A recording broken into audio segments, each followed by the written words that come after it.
Taigi, kodėl turim dalyvauti Vivature? Drąsiai galim teikti, kad esame viena iš labiausiai patrauklių vietų Lietuvos turistams atvykti, pailsėti tiek trumpam, tiek ilgam laikui, visais metų laikais, tiek žiemą, tiek vasarą. Todėl kasmet dalyvaujame Vivature, o tuo labiau šiemet, kadangi šiemet Lietuva paskelbta sveikatos šalimi. Kaipgi galima apsieiti be kurortų? Ko tikimės iš dalyvavimo parodoje?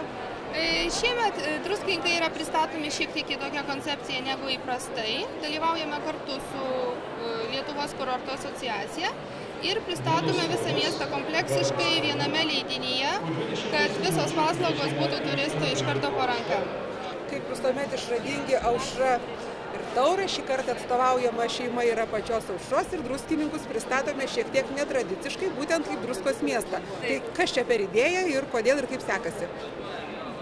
Tai ta Druskos idėja pas mus yra jau 1,5 metų, darom sūrią pamoką ir džiugu, kad ją jau daug kas žino.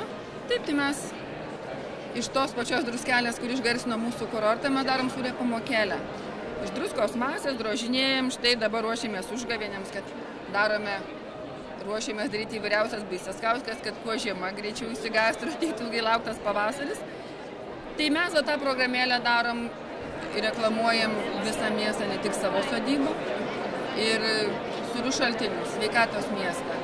O kadangi dirbam išskirtinai su moksleivių grupėmis, tai pristatau savo edukaciją, tai yra kūrybiškumo užsiėmimas pas menininkus, kad vaikai nebijotų kurtų iš bet kokios medžiagos, kas tai po ranką pasitaikė.